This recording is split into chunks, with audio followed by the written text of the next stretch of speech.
সারাদিন বাড়িতে এত কাম, বাড়ি ঘর করবে লিলে যে ঝামেলা বাড়ে, সেই ঝামেলা সারে থুয়ে আজকে রাত প্রায় 10টা বাজে। এখন দেখেন তখন চলে যাচ্ছে আমাকে বনানি হাটত। কারণ হলো এই বাড়ি ঘর করবে এই একটা আমের সিজন যাচ্ছে, কাঁঠালের সিজন যাচ্ছে, কিছুই খাবার পারিছি না। তাই আজকে মনে করেন হাটত যা আম কাঁঠাল নিয়ে আসমো।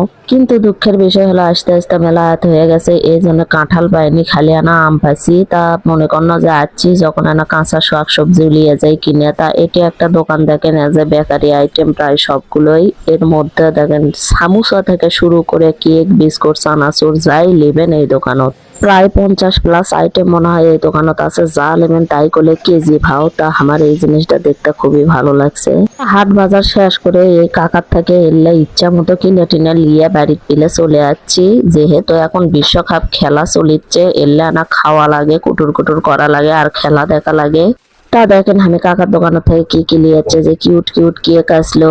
কেক করলে 2 প্রকারের আসলো, লম্বা আর গোল, দুটোই লিচি আনা করে। আর হানি কম্বো বলে এটা। আর দেখেন আজ চানাচুর লিচি, ঝাল ঝাল চানাচুর, বাদামও দেওয়া আছে, ভালোই লাগছে খেতে।